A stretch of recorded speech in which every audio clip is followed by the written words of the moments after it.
Tout de suite. Magazine.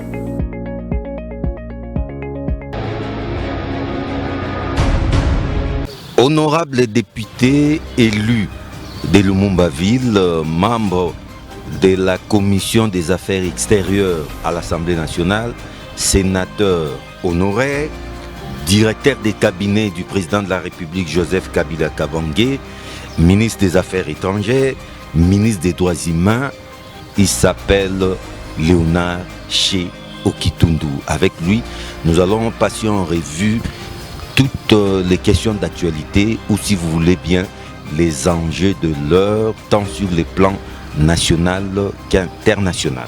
Avec moi sur ce plateau, je suis très heureux de co-présenter cette émission avec mon estimé confrère Félix Chamala, à qui je souhaite le bienvenu.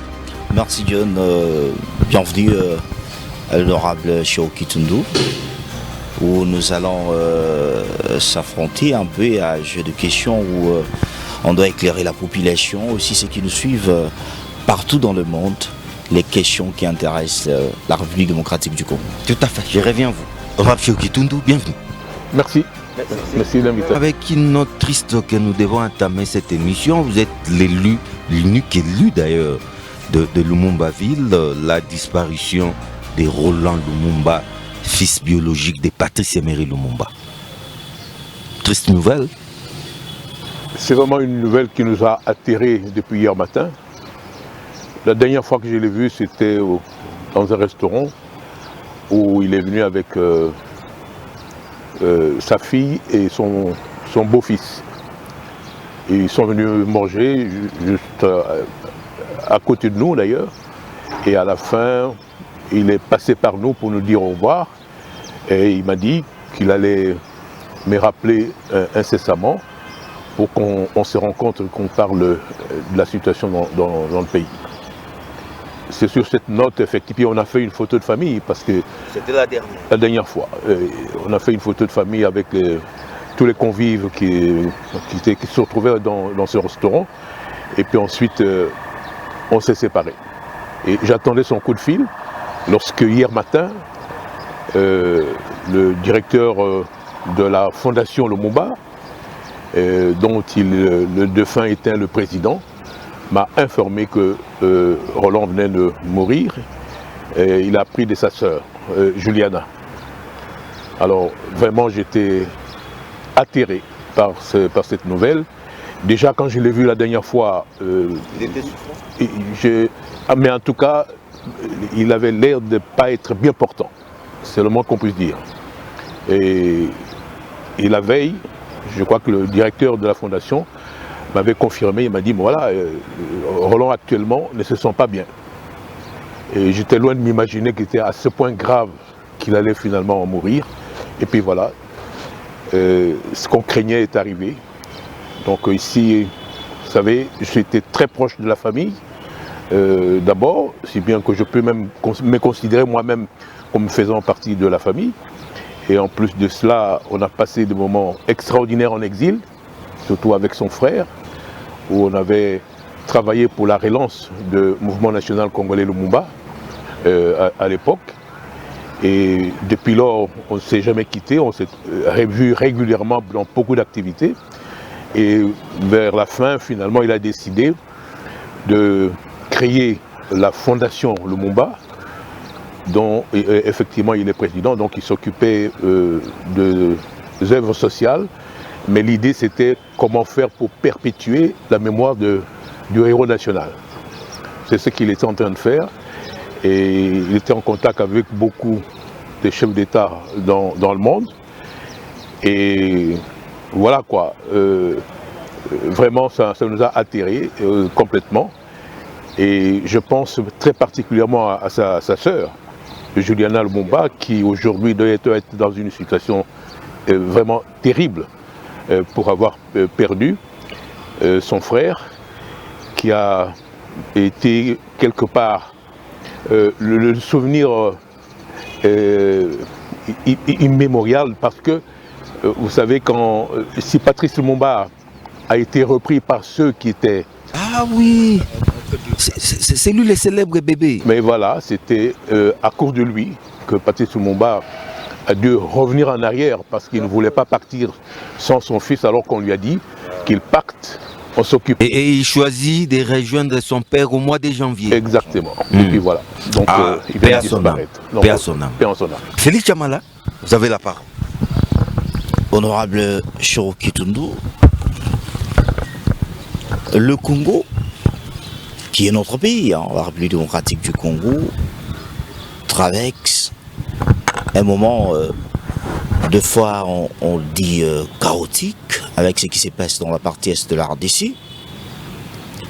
On avait vu un processus de dialogue entamé, entre autres Doha, voire Washington. Aujourd'hui, on part vers l'Angola, on parlera de Lomé.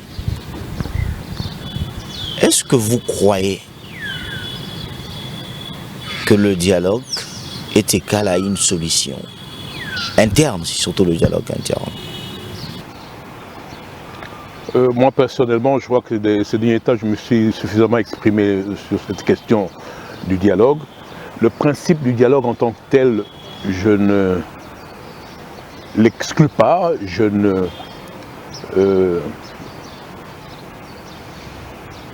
pense pas du tout que ça puisse être une mauvaise solution pour résoudre les problèmes auxquels la population à l'interne est confrontée aujourd'hui, surtout les controverses entre les acteurs politiques. Il n'y a pas de problème à ces niveaux-là. Et puis c'est devenu comme une coutume en République démocratique du Congo de recourir au dialogue pour régler certaines situations qui paraissent conflictuelles dans notre pays. Je rappelle la table ronde de Bruxelles, on a vécu la conférence nationale souveraine, il y a eu aussi des concertations, et à chaque fois, c'était un moyen effectivement de trouver pacifiquement les solutions auxquelles on était confrontés. Donc le principe, il n'est pas mauvais, on peut y faire recours. Mais dans la situation actuelle, dans notre pays, le dialogue est considéré comme un moyen pour résoudre le problème de l'agression dont la République démocratique du Congo est victime. C'est là qu'il y a une grande divergence entre surtout votre serviteur qui a été aux affaires dans une situation similaire qui a finalement débouché sur l'accord de Sun City. Donc j'en sais quelque chose. Moi j'estime qu'ici, le gros problème qu'il y a, c'est qu'on veut mêler les genres. Moi je pense qu'il faut faire la part de choses entre les controverses internes entre les acteurs politiques à l'intérieur de la République démocratique du Congo et l'agression dont nous sommes l'objet de la part d'un pays voisin qui a violé la Charte des Nations Unies et même l'acte constitutif de l'Union africaine pour porter atteinte à la souveraineté et à l'intégrité territoriale de notre pays. C'est deux choses complètement différentes. Je dois aussi rajouter, je vous rappelle que c'est Jacques Chirac qui disait l'autre fois lors d'une intervention, nous sommes dans une situation où la maison est en train de brûler et puis il y a des gens qui regardent ailleurs. C'est ça la question. Ici, il n'est pas question de soutenir ou non une personne, il est question de défendre ce patrimoine commun qu'est la République démocratique du Congo dans son intégrité territoriale et dans sa pleine souveraineté. C'est ça toute la question. Honorable, n'est pas soutenir une personne, mais si cette personne-là, c'est elle le pyromane. Oui. Non, mais je ne pense pas du tout. Et si je ne pense pas, je crois qu'on était en train de vivre, peut-être pas paisiblement, il y a toujours entre les acteurs politiques effectivement des situations qui les opposent. C'est pour cette raison que souvent il y a une opposition et une majorité. Là n'est pas le problème. Mais l'origine de la crise que nous traversons aujourd'hui, elle est externe. C'est l'agression de notre pays par le Rwanda. Externe, mais qui trouve des causes internes. Non, je ne pense pas du tout. Il y a les cordons ombilicaux Non, pas entre du les tout. deux origines. Non, pas du tout. Je pense que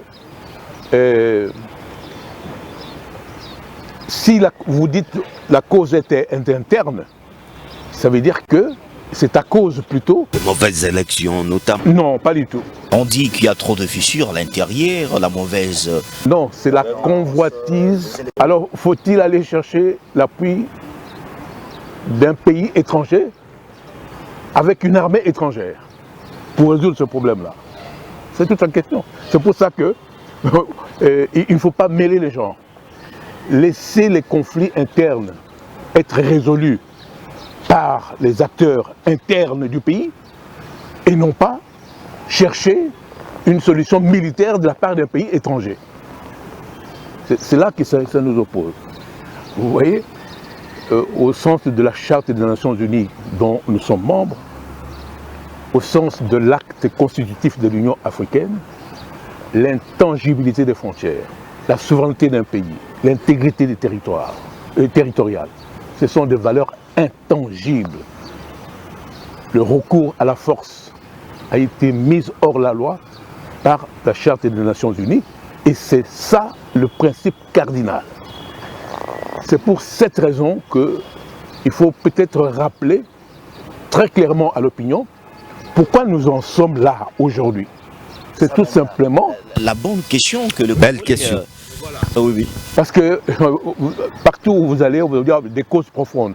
Mais lesquelles causes profondes? Non, il n'y a qu'une cause ici, aujourd'hui, dans la crise actuelle que nous vivons, mais celle du fait que le Rwanda a armé le M23 pour occuper Bunagana, et puis par la suite, ils sont redescendus au Nord Kivu, avant de venir à Bukavu, et tout en continuant vers Uvira. Honorable, nous avons l'impression que vous voyez les effets et non les causes. Hein. Parce que le fait que les Rwandais nous agressent, il y a des causes aussi. Là, vous voyez directement les effets. Mais vous oubliez les causes. Ce qui se passe à l'interne. Qu'est-ce que le Rwanda a à faire en République démocratique du Congo? On parle d'une collaboration. Ils l'ont même reconnu. Même le Rwanda l'a reconnu. Nous avons suivi le Rwanda reconnu pour dire que qu'il collabore. Qu'il collabore avec. On a suivi même certains membres de la FCM23 qui soulignent très bien que nous et le Rwanda, nous partageons le même cahier de charges, nous voyons les choses de la même façon. Oui, mais c'est justement ça, vous me donnez raison. Cette collaboration est une agression de la République démocratique du Congo contre la République démocratique du Congo. Non, le Rwanda collabore pour endiguer les forces du mal appelées le FDLR, logées et entretenues par Kinshasa. Il n'y a aucun texte qui autorise Kigali de violer l'intégrité du territoire, soi-disant pour éradiquer le FDLR. Ou parce qu'il y aurait collaboration entre le FDLR et les forces armées de la République démocratique du Congo. Rien n'autorise. Vous comprenez?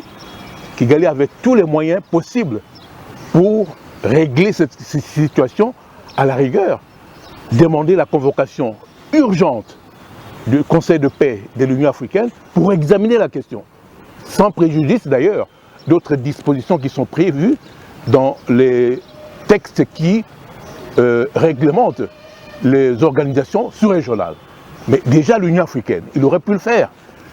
Première chose. Deuxième chose, il aurait pu aussi saisir le Conseil de sécurité pour dire attention, il y a des gens qui veulent porter atteinte à la souveraineté du Rwanda ou violer l'intégrité territoriale du Rwanda. Par conséquent, dont le Congo sert d'arrière-base. Et voilà, donc il faut vite qu'on tranche cette question-là.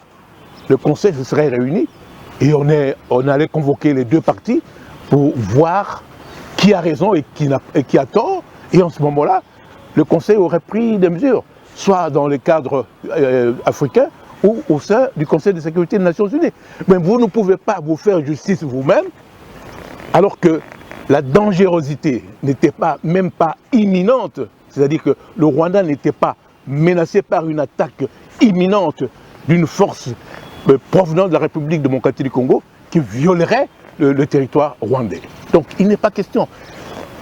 Kigali n'a aucun droit, d'ailleurs vous verrez par la suite les résolutions qui ont été prises, constate effectivement cette violation flagrante et caractérisée des chartes constitutives de l'Union africaine et des Nations Unies.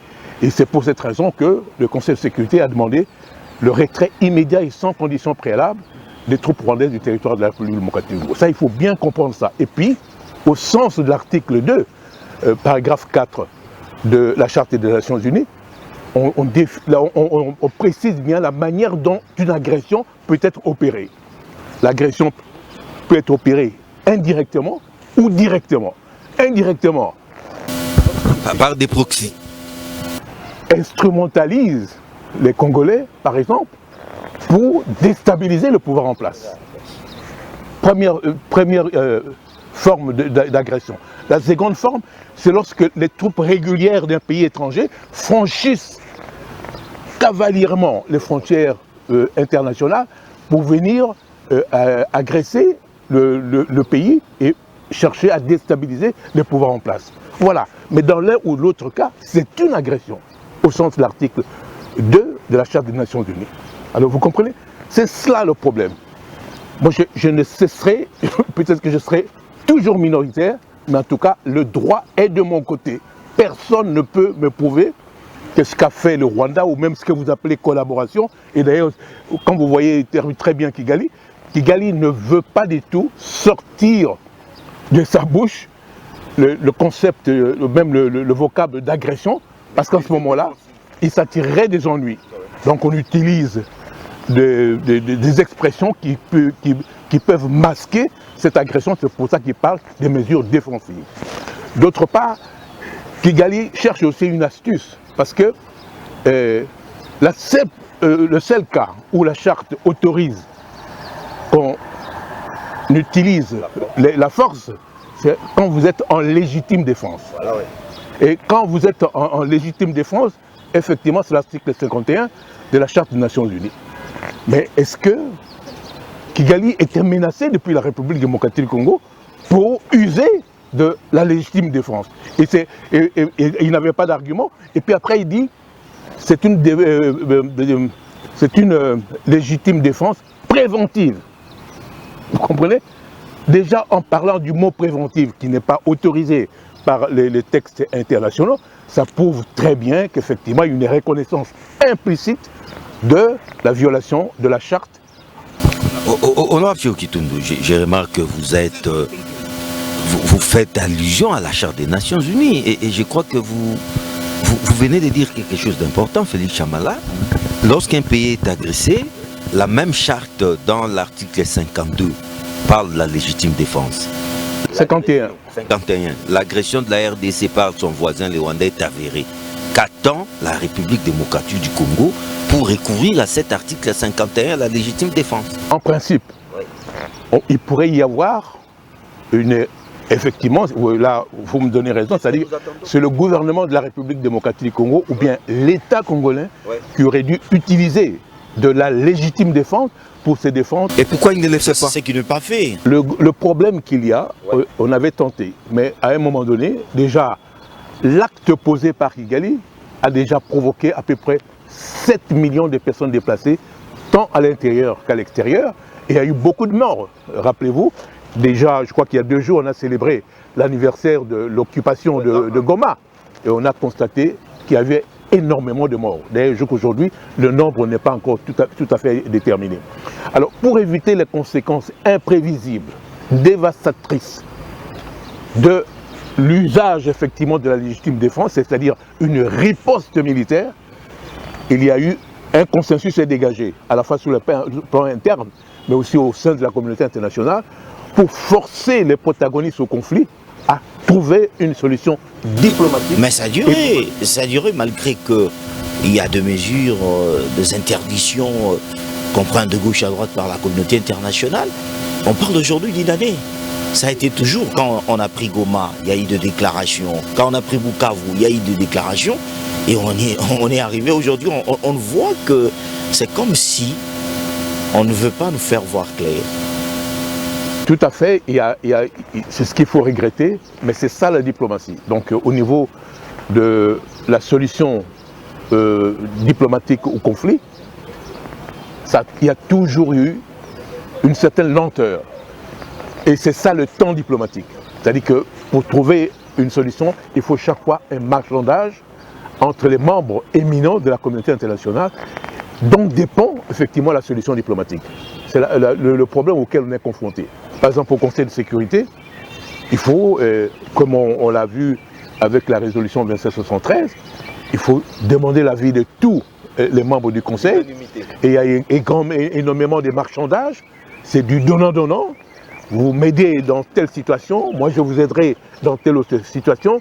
Alors pour recueillir ces consensus au sein du Conseil de sécurité, c'est à boire et à manger. C'est un grand travail effectivement à faire sur le plan diplomatique. Mais malgré ça, malgré tout ce retard, un texte a été produit, c'est la résolution 2773, qui est tout à fait claire sur ce plan-là, qui constate l'agression et demande aux pays agresseurs de retirer ses troupes du territoire congolais. Un texte que nous avons nous-mêmes sabordé, qui reconnaît expressément l'agression de la République démocratique du Congo par le Rwanda et demande à ses troupes de se retirer, mais que nous avons nous-mêmes sabordé. Comment?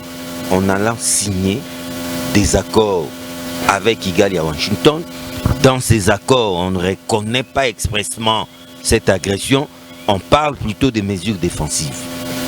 Comment pouvons-nous signer de tels accords? D'abord, ce qu'il faut savoir, c'est que le texte fondamental pour la résolution de la crise en République démocratique du Congo, c'est la résolution 2773.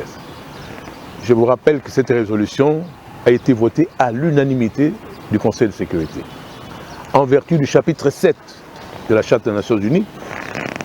Et donc, cette résolution a valeur contraignante. Donc, elle doit s'appliquer. Et tous les protagonistes doivent accomplir les obligations que leur impose le Conseil de sécurité des Nations Unies. C'est d'abord cela.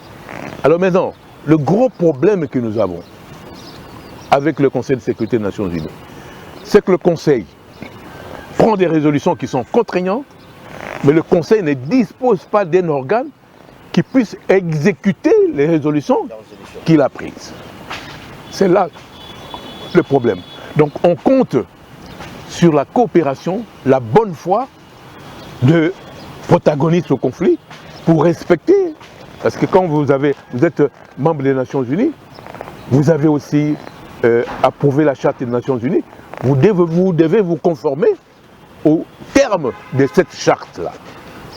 C'est ça ce qu'on appelle l'exécution de bonne foi de la part des membres des Nations Unies. Ce qui n'est pas fait. Hein. Ce qui n'est pas fait, justement, c'est là le problème. Alors, mais malgré ça, je dois quand même vous faire aussi une remarque à ces propos. Vous voyez, les Nations Unies ont un Conseil de sécurité qui est l'organe permanent chargé du maintien de la paix et de la sécurité internationale. C'est un véritable directoire qui fait office du gouvernement mondial, alors qu'il n'y a pas de gouvernement mondial. Aujourd'hui, le monde est gouverné par les États. Ce sont les États qui décident ce qu'ils doivent faire au nom de leur souveraineté. Donc, c'est là le problème auquel nous sommes confrontés, mais malgré ça, le Conseil de sécurité ne fonctionne pas comme un gouvernement dans un pays souverain. Non, ici, nous sommes dans un organe qui gère les affaires du monde de manière consensuelle. Mais le Conseil n'est pas pour autant désarmé, parce que le Conseil peut prendre des sanctions qui peuvent être, il peut avoir un impact terrible sur le fonctionnement d'un État qui est réfractaire aux décisions que le Conseil prend. Et on en est là, ici, toute une gamme, toute une palette de sanctions qui vont crescendo. Ça commence par les avertissements, ensuite il peut y avoir un embargo, il peut y avoir aussi des sanctions ciblées sur les membres du gouvernement ou même d'autres personnalités. Les sanctions militaires. Et on peut même aller jusqu'à l'emploi de la force s'il y a un consensus au sein du Conseil de sécurité. Il y a toute une palette.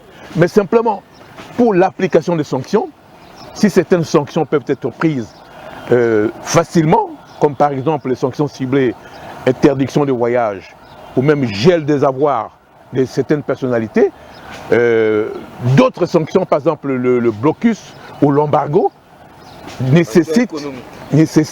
économique, nécessite effectivement le consensus au sein du Conseil de sécurité. Et là, encore une fois, ça dépend des membres de ce Conseil, leur relation avec chacun des protagonistes. Et c'est simplement si ils arrivent eux-mêmes à se mettre d'accord qu'on peut effectivement appliquer ces sanctions-là. C'est là le problème auquel on est confronté. Mais de toute manière, l'option a été levée. Nous, République démocratique du Congo, nous devons aussi respecter notre engagement de ne pas user de la force dans les circonstances actuelles, parce que la résolution a imposé un cessez-le-feu, hein, et puis en même temps interdit l'usage de la force pour en représailles aux mesures, fameuses mesures défensives qu'a prises Kigali. Comme je vous ai dit. Et la situation perdue il y a un an.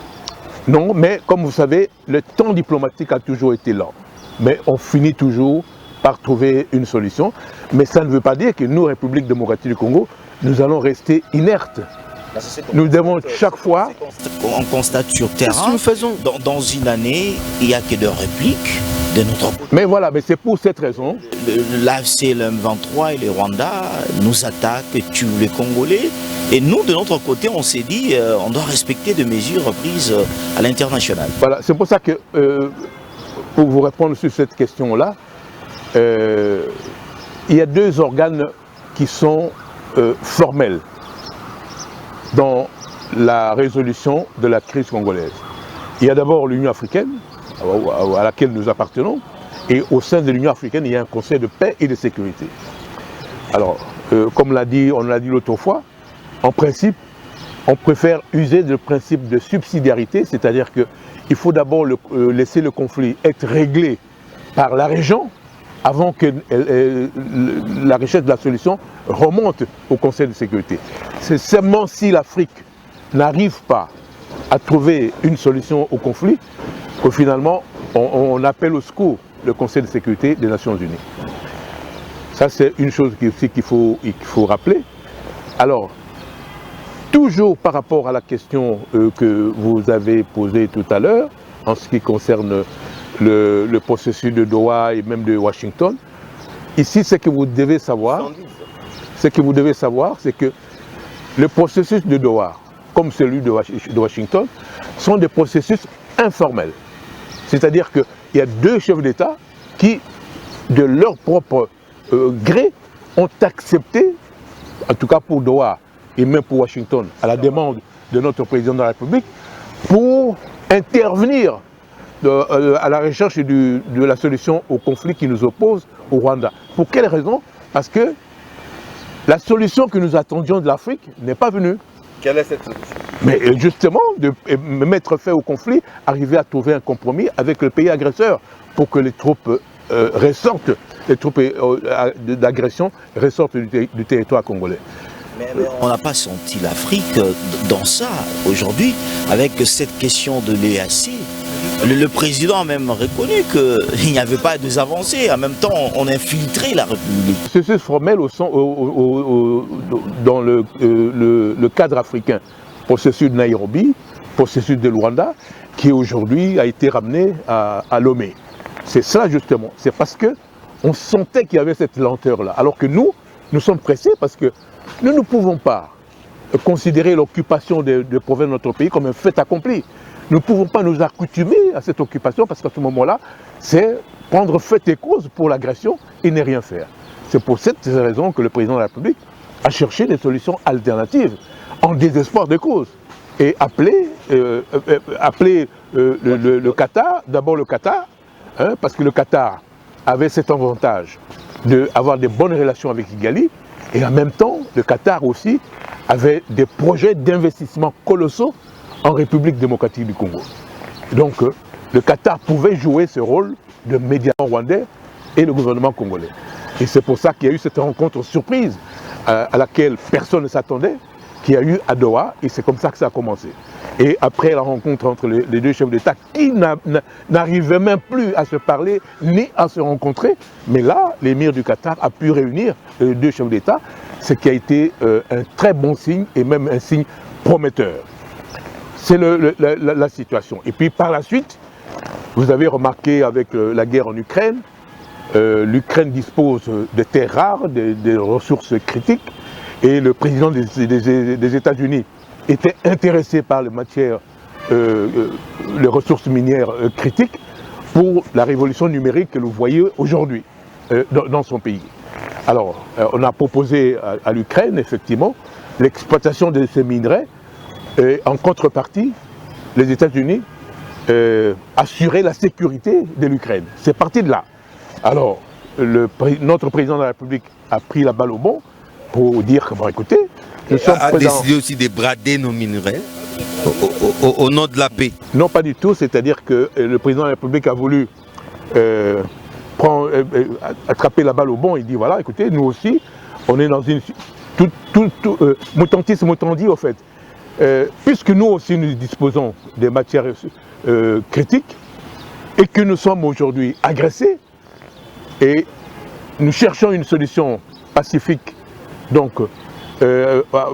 pour la guerre qui nous oppose à Kigali, et on n'arrive pas à nous entendre, alors le président de la République a demandé aux États-Unis d'accepter de assurer la protection de la République démocratique du Congo, et en contrepartie, nous acceptions que les entreprises américaines viennent s'implanter en territoire congolais pour exploiter formellement les ressources en question. Pour quelles raisons? Et ça, c'est ce qu'il faut comprendre. C'est pour ça qu'il ne faut jamais parler de bradage, pas du tout. C'est pour... aujourd'hui, les minerais critiques sont exploités illégalement, illicitement et même en contrebande. Aujourd'hui, là. Donc, il y a un manque à gagner terrible pour les trésors. Il n'y a pas d'exploitation formelle. Alors, il faut faire comme le monde entier le fait. Je vous donne l'exemple. Ici en Angola, il y a le pétrole. Au Congo-Brazzaville, il y a le pétrole. Au Nigeria, c'est le premier pays producteur du pétrole. Mais qui exploite ce pétrole-là? Ce sont les entreprises étrangères, et non seulement américaines, mais aussi françaises, avec Total, Chevron, il y a l'autre là, Gulf, il y en a plusieurs.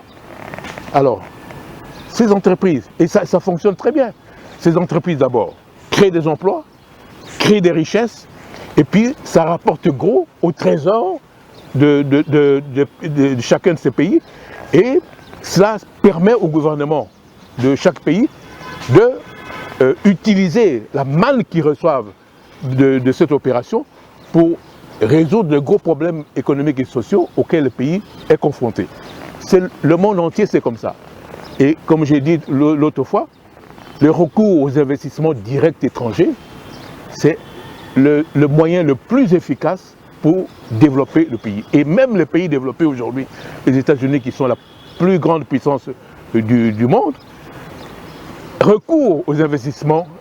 On vous a saisi, mais le deal ici, c'est un deal win-win, comme vous le dites, américano-congolais, n'est-ce pas? Mais que vient faire l'agresseur du Congo dans ces deals? Le Rwanda. Pourquoi on l'associe? Non, ici, il y a effectivement là... Non, il faut être réaliste en politique, et même en diplomatie.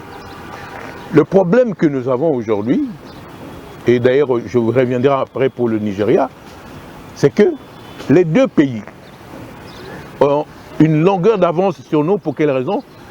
Sans disposer des ressources critiques comme la République démocratique du Congo, et comme ce sont des pays voisins, c'est comme l'Ouganda et le Rwanda, ces pays limitrophes, ils ont eu l'intelligence. J'ai l'intelligence, effectivement, de construire des raffineries et au Rwanda et quand nous nous sommes distraits. Et qui fait que, et puis en plus aussi, quand vous regardez sur le plan géographique, il est plus facile d'exporter nos minerais depuis Goma au Bukavu, à travers le Rwanda ou l'Ouganda, vers l'océan Indien, que de ramener tous ces minerais ici à Kinshasa pour les sortir par l'Atlantique. Logistiquement, c'est un gros problème. Et même quand vous regardez très bien les opérateurs économiques qui sont à Goma ou à Bukavu, vous verrez que souvent, ils passent par le Rwanda ou l'Ouganda pour aller en Asie ou même vers l'océan Indien. C'est ça le problème, et il faut être réaliste. Alors les États-Unis, ce qu'ils veulent? C'est que, de toutes les manières, on ne pourra pas déplacer le Rwanda, on ne pourra pas déplacer l'Ouganda. Le chef de l'État lui-même l'a dit, on n'est pas contre le peuple rwandais. Nous sommes contre les autorités de ces pays qui, justement, occupent illicitement notre pays et puis aussi sont en train de extraire illicitement les ressources critiques dont nous regorgeons. C'est là la question. Donc, ici, ce qui a été prévu dans l'accord, c'est que si le Rwanda a une raffinerie, si l'Ouganda aussi a une raffinerie, il est plus facile pour l'instant, en attendant que nous-mêmes, nous ayons notre propre raffinerie, que les matières qu'on exploite depuis la République démocratique du Congo, avant d'être exportées, soient raffinées juste à côté, au Rwanda. Est-ce que cela ne fait pas encore du Rwanda, fera encore de ce pays plus fort que la République démocratique du Congo? Mais les matières premières nous appartiennent, c'est tout. Et il y a une traçabilité. C'est comme le processus de Kimberley. On sait très bien que ces matières... Chaîne des valeurs. Du démocratique Congo, la chaîne de valeur, et puis en telle quantité qui ont été envoyées au Rwanda, et en matière d'exportation, ce sera la même chose. Et le destinataire doit aussi vérifier que ces minerais proviennent effectivement de la République démocratique du Congo, et si ces minerais sont passés par le Rwanda, c'est uniquement pour les raffineries. Donc ici, ce n'est pas un bradage. Le monde entier, c'est comme ça que ça se fait. Dernièrement, au Nigeria, le Nigeria, jusqu'à présent, premier producteur du pétrole, était en train d'exporter le pétrole brut, était raffiné à l'étranger, et on vient revendre ce même pétrole provenant du Nigeria aux Nigériens avec un prix élevé. C'est ce qui a fait que le milliardaire, je ne sais pas, Dangote, a tout fait pour construire une raffinerie sur place. Hein? Il s'est débrouillé et puis a trouvé les moyens. Ils ont construit maintenant une raffinerie. Si bien que le pétrole nigérian va commencer à être raffiné sur place au Nigeria avant de le vendre. Et ça a un impact même sur le prix au bénéfice de la population. Honorable Chiokitoum, voulez-vous dire que les Congolais, 66 ans après l'indépendance, ne sont pas si intelligents, pas si clairvoyants pour se munir des industries de transformation de leurs richesses? Mais oui, ça c'est... oui, ça c'est des reproches que nous devons nous faire à nous-mêmes. Parce qu'on aurait dû le faire depuis longtemps. Bon, mais on ne l'a pas fait. Bon, mais puisqu'on ne l'a pas fait... C'est pas tard aussi. Mais oui, c'est pas tard. Maintenant, le moment où vous commencez à construire et que la raffinerie devienne opérationnelle, il y a un temps. Alors, pendant ce temps, il faut exporter ces minerais. Alors, qu'est-ce qu'on fait?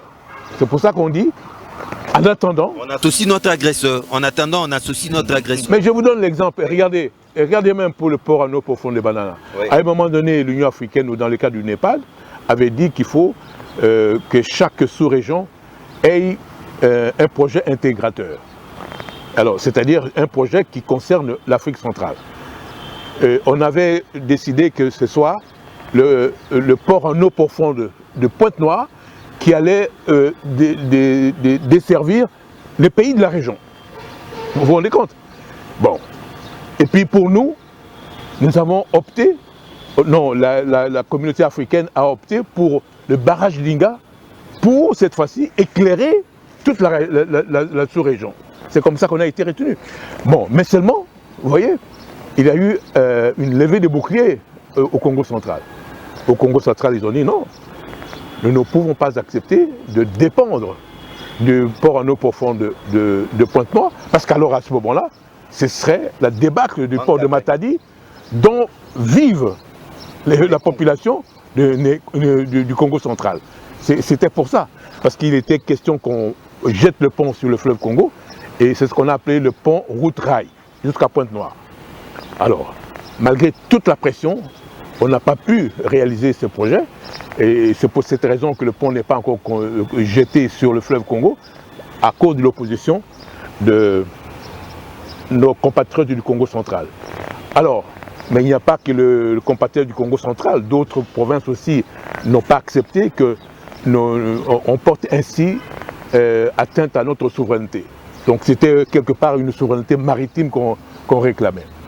Alors, à un moment donné, bon, écoutez, les autorités congolaises se sont rendues à l'évidence, ils ont dit, non, écoutez, dans ces conditions, nous allons commencer à construire le port en eau profonde de Banana, et avant que nous puissions jeter le pont sur le fleuve. C'est pour ça que ce projet a été, la construction a été suspendue, et on est en train de construire le port en eau profonde de Banana. Alors, honorable Chéo, parce qu'on en parle, hein, ici, le Congo a ses enfants.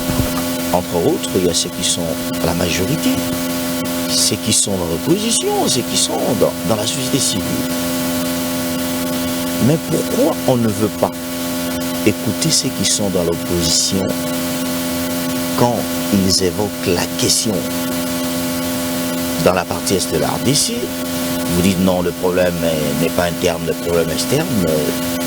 Mais au Congo, on s'entretue entre nous, on n'a pas un langage clair. Et qu'est-ce que la population devrait attendre? C'est pour ça que je ne cesserai de rappeler qu'il faut vraiment disjoindre les aspects internes du problème externe. Ici, il s'agit d'abord de l'agression. C'est sur ce point, effectivement, que nous divergeons avec l'opposition. L'opposition croit qu'il faut traiter ces problèmes. À l'interne d'abord. À l'interne d'abord. Oui. Mais de quelle manière? Parce qu'ils parlent. Avant, lorsque votre maison est en train de brûler, oui, vous ne pouvez pas d'abord aller appeler les voisins, vous-même. D'abord, prenez des précautions. Mais pendant ce temps, celui qui vous occupe, imaginez, si on continuait cette logique-là, je pense que les autres allaient avancer jusqu'au Katanga. Hein? Rappelez-vous, s'il n'y avait pas eu pression des États-Unis, où est-ce qu'on serait aujourd'hui? C'est toute la question. Donc il ne faut pas. Pendant que vous vous réunissiez, les autres sont en train d'occuper votre pays. C'est pour ça qu'on dit, pour qu'on discute sereinement, de manière souveraine, il faut qu'on soit nous-mêmes. Et que l'extérieur n'influence pas les décisions que nous allons prendre. Surtout pas le pays agresseur, en l'occurrence ici le Rwanda. C'est la question. Ce que voudrait le Rwanda, c'est justement influer sur la politique interne dans leur propre intérêt à eux. Et ça, nous ne pouvons pas accepter. Ce qu'ils veulent faire chez nous, nous ne pouvons pas aller le faire chez eux. Non, faire les dialogues, c'est jouer les jeux du Rwanda. C'est ce que vous voulez dire. Ça dépend de quel dialogue vous voulez faire. Quel dialogue ferait les jeux du Rwanda? Quel est ce dialogue qui ferait les jeux du Rwanda? Est-ce que ceux qui nous agressent vont faire partie? Je crois pas. Non. Les dialogues intercongolais. Les dialogues intercongolais. Nous dialoguons déjà avec ces gens à Doha. Et à Washington. Mais ils sont en Doha, l'AFC et l'M23. Les M23 sont congolais, honorable. C'est là que vous faites, il faut faire la distinction entre la résolution du Conseil de sécurité qui a pris le Conseil de sécurité dénommée la résolution 2773 et l'application de cette résolution-là. Le processus de Doha, comme celui de Washington, c'est la mise en œuvre de la résolution 2773. C'est-à-dire, par exemple, le Conseil a décidé que les troupes rwandaises doivent sortir du Congo immédiatement et sans condition préalable et cesser tout appui au M23. Comment le faire? Voilà, c'est là la question. Bon, et puis ensuite, au M23, il faut qu'il se retire des zones qu'il occupe et qu'en même temps, il démantèle toutes les administrations parallèles qu'il a installées. C'est de cela qu'on va discuter, c'est-à-dire ce qu'a dit la résolution du Conseil de sécurité.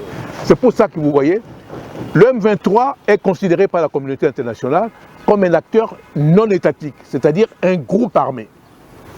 C'est pour ça que, même à Washington, pourquoi on n'a pas appelé le M23? Pour nous, le M23 n'existe que par le Rwanda. Le vrai commanditaire de l'agression, c'est le Rwanda et c'est avec le Rwanda qu'il faut traiter. Mais puisque ils ont quand même utilisé le M23, c'est devenu une autorité de fait, parce qu'ils occupent aujourd'hui et le nord et le sud Kivu. C'est une autorité de fait que vous ne pouvez pas ignorer. Mais ça ne veut pas dire qu'on va légitimer cette autorité. C'est pour ça que le Conseil dit qu'il faut qu'il démantèle les administrations parallèles illégitimes qu'il a installées. Vous comprenez? C'est ça la question. À Doha, on traite le M23 comme un groupe armé dans le cadre de la démobilisation, désarmement, comme c'est prévu. Kinshasa dialogue. Pardon? Avec qui Kinshasa Mais oui, non, c'est pas un dialogue. Mais écoutez, parce que oui, il faut pas, parce que le dialogue ici, on peut l'entendre de différentes manières. Entrer en contact avec celui qui est considéré comme autorité de fait pour voir comment il exécute la résolution du Conseil de sécurité, ça ne veut pas dire dialoguer, mais c'est discuter sur la manière dont ils vont exécuter la résolution. Et puis à Doha, pardon, à Washington, c'est entre les deux gouvernements. Et là, le M23 n'assiste pas à Washington. Vous verrez qu'il y a les deux chefs d'État, c'est pour ça que le président Trump a reçu, et le président rwandais, et le président de la République démocratique du Congo. Les agresseurs viennent avec des cahiers de charges. Ils les obligent. Mais tout à fait, ils viennent. Vous parlez que non, c'est juste respecter la résolution. Mais ils vous viennent avec des cahiers de charges. De la résolution du Conseil de sécurité. C'est-à-dire la décision a été prise qu'ils doivent se retirer des zones qu'ils occupent et qu'ils démantèlent les administrations illégitimes. Alors comment le faire? C'est sur cette question-là. Mais c'est déjà un constat que ces gens sont illégitimes et qu'ils doivent exécuter la résolution du Conseil de sécurité. C'est tout. Donc les processus de Doha comme de Washington, ce sont des processus informels. Parce que le Conseil de sécurité ne dispose pas d'un organe chargé de l'exécution de ces décisions. C'est pour ça que deux pays ont offert de bons offices au gouvernement de la République démocratique du Congo pour nous accompagner dans la mise en œuvre de la résolution du Conseil de sécurité pour recouvrer notre souveraineté. À l'interne, honorable Chiokitoundou, nous voulons avoir des idées claires, en tout cas même ceux qui nous suivent en ces moments. Tout à fait. Parce que le Congolais veulent... Quel est ce type de dialogue? Quel est ce format de dialogue voulu par l'honorable Chiokitoundou? Je rappelle que vous étiez les représentants du gouvernement de Kinshasa au dialogue de Sun City. Donc ce n'est pas l'expérience qui vous manque. Ah oui. Quel est ce dialogue voulu par Chiokitoundou? Moi d'abord, il faut qu'on se mette d'accord. Y a-t-il agression de la RDC ou pas? S'il y a agression, là, occupons-nous d'abord de l'agression, comme je l'ai souvent rappelé. C'est-à-dire majorité, opposition, société civile, nous tous vers l'agresseur. Ce n'est plus le problème de soutenir ou non le gouvernement, c'est de préserver la souveraineté et l'intégrité territoriale de la République démocratique du Congo, qui est le patrimoine commun à tous les Congolais, sans distinction, opposition ou majorité. C'est comme si vous étiez atteinte dans votre propre intégrité. Vous devez vous défendre. C'est ça la question. Donc sur ce plan-là, c'est cela. Mais ne mêlons pas cette réaction à l'agression à ce qui se passe à l'interne. À l'interne, il y a majorité et opposition, il y a des acteurs politiques, on ne s'entend pas. Il y en a qui vont dire, oh voilà, les élections n'ont pas eu lieu, elles ne sont pas régulées. Ça, c'est un problème interne qui doit être réglé par nous-mêmes. Mais mon cher ami, vous croyez que vraiment, le Kigali va nous donner des leçons en matière d'élection, en matière de démocratie, en matière de lutte contre la corruption et consorts? En matière de gouvernance. De gouvernance. Ce n'est pas le Kigali que nous avons à recevoir des leçons. C'est ça justement la question. Donc il faut séparer les deux choses. Donc, il y aura une sorte d'un dialogue à double niveau. Si on vous suit bien. Un dialogue à double niveau. Pour des questions purement internes et pour des questions d'agression. Si vous me posez à moi la question, oui. Moi je ne propose pas le dialogue. Parce que, écoutez, si vous me posez à moi la question, oui. C'est ma réponse. Parce que je trouve que les institutions en place peuvent nous permettre de résoudre le problème là. Il y a un parlement, il y a un gouvernement, il y a d'autres institutions qui peuvent contribuer à la résolution d'un problème qui se pose en République démocratique du Congo, pour les problèmes internes. C'est ça. Nous avons une opposition, elle est peut-être minoritaire, mais il y a des opposants qui s'expriment à l'Assemblée nationale. Martyrisés. Mais non, mais quand ils prennent la parole, je crois qu'ils ne font pas des cadeaux au gouvernement, s'il vous plaît. Donc l'opposition, elle est peut-être minoritaire, mais elle ne perd pas son temps, elle n'a pas froid aux yeux, elle n'a pas la langue dans sa bouche quand il veut attaquer le gouvernement ou même la haute hiérarchie de la République démocratique du Congo. Non, mais ils en payent souvent les lourds tributs. Bon, ça c'est une autre chose, mais c'est pour ça que je voudrais qu'on soit au clair là-dessus. Sur la question d'agression, est-ce qu'il faut vraiment un dialogue pour repousser l'agression? Non, c'est tous les Congolais qui sont concernés. Chaque Congolais doit se sentir agressé par l'acte que pose le Rwanda à travers le M23 et aussi à travers les troupes régulières de l'armée rwandaise qui sont actuellement en République démocratique du Congo. Certains Congolais. Oui, peu importe, oui, mais ces gens, ils ont des comptes à rendre. Parce que la Constitution, je crois que l'article 52, interdit l'usage des armes pour lutter contre le pouvoir établi. C'est tout à fait clair. Je crois que je l'ai souvent rappelé à ces propos. Donc, vraiment, il faut qu'on se comprenne bien. Le principe, mais indépendamment de ça, mais si les Congolais décident que non, pour une raison ou une autre, il y a certains problèmes importants qui se posent dans d'autres pays, donc il faut qu'il y ait échange entre nous, il n'y a pas de problème. Mais ça reste entre les Congolais. Mais pourquoi on veut mêler la résolution des problèmes internes à l'agression? Certains même disent que s'il y a agression, c'est parce qu'à l'interne, les problèmes ne se posent pas.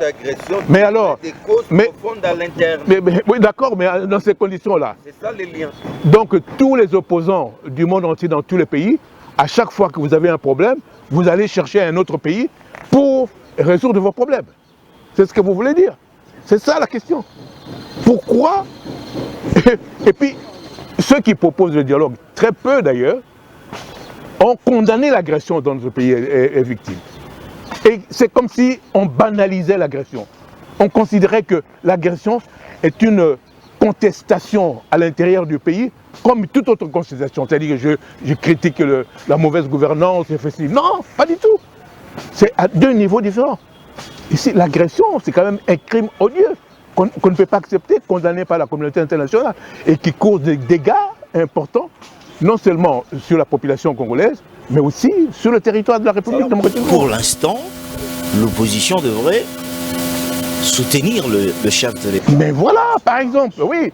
Et après, on va se réunir autour d'une table, ce qui n'est pas facile.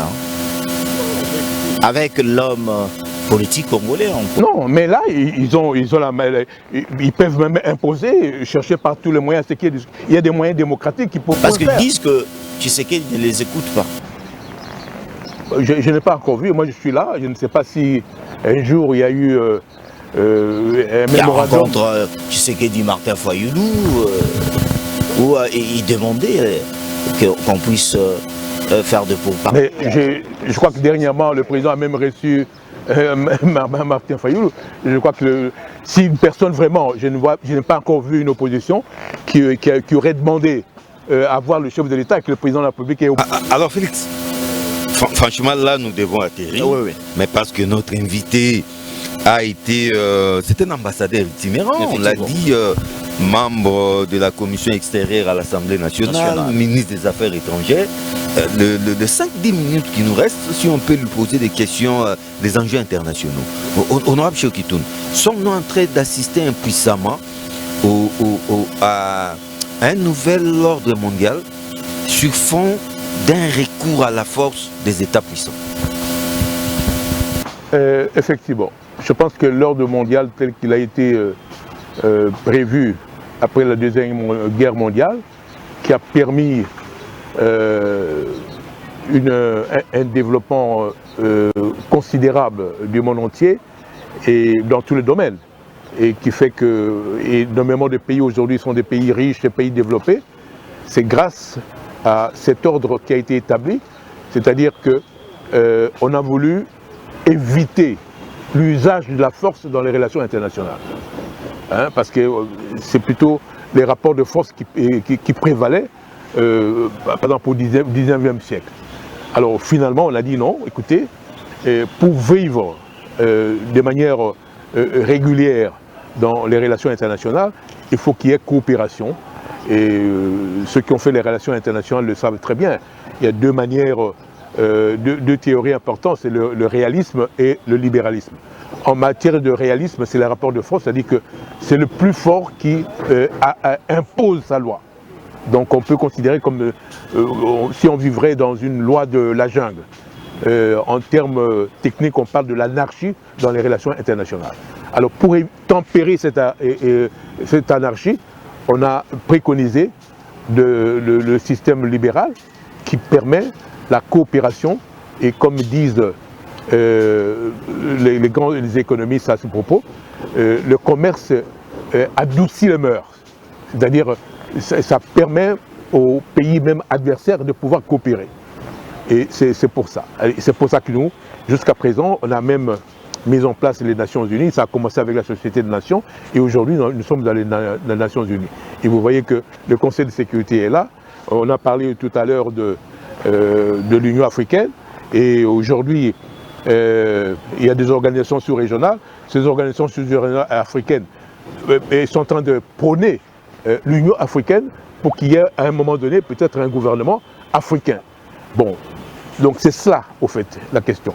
Donc, mais ce qu'on voit aujourd'hui, c'est le démantèlement de cet ordre libéral qui a produit ses effets et qui est aussi le respect des règles pour refuser le rapport de force. Cet ordre est en train d'être démantelé, surtout avec la position américaine aujourd'hui. C'est là la question.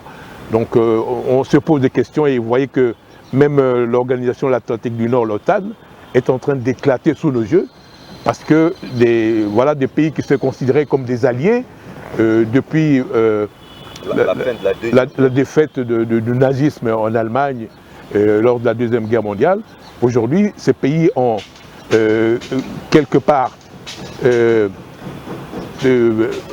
démissionné de leur pouvoir sécuritaire qu'ils ont abandonné aux Américains. Aujourd'hui, ils se rendent compte que les Américains ne veulent plus assurer leur sécurité et qu'ils doivent réfléchir. Alors vous voyez, vous disiez tout à l'heure pourquoi on n'a pas une armée et tout, mais voilà, les Européens aussi se trouvent dans la même situation. Aujourd'hui là, puisque les États-Unis disent que les Européens doivent se prendre en charge. Non, en fait, ils ont mutualisé leur sécurité. C'est pas que les Européens ne manquent pas d'armée, mais ils ont mutualisé. Non, ils ne l'ont pas encore fait, non, pas du tout. Non, ça c'était l'OTAN avec les États-Unis. Oui. Bon, mais aujourd'hui, les Américains veulent se retirer de l'OTAN. C'est le problème. Hein? Parce que l'Allemagne, par exemple, le Japon, la Corée du Sud, il y a beaucoup de pays qui n'ont pas investi dans la défense de leur pays. Ils ont remis la défense de leur pays aux Américains, qui leur protègent avec le parapluie nucléaire. Mais aujourd'hui, dès lors qu'il n'y a plus de communisme en Russie, les États-Unis estiment qu'il n'y a plus de danger vital depuis la Russie. Par conséquent, cette partie du continent ne les intéresse plus. Leur problème aujourd'hui, c'est la République populaire de Chine, qui d'une part est considérée aujourd'hui comme la deuxième puissance économique du monde, mais en même temps, militairement, ils sont surarmés. Donc, et puis en plus, c'est un pays communiste. Et les États-Unis ont consacré à peu près 80 ans du temps pour le combat contre le communisme. Or, le communisme maintenant est tombé.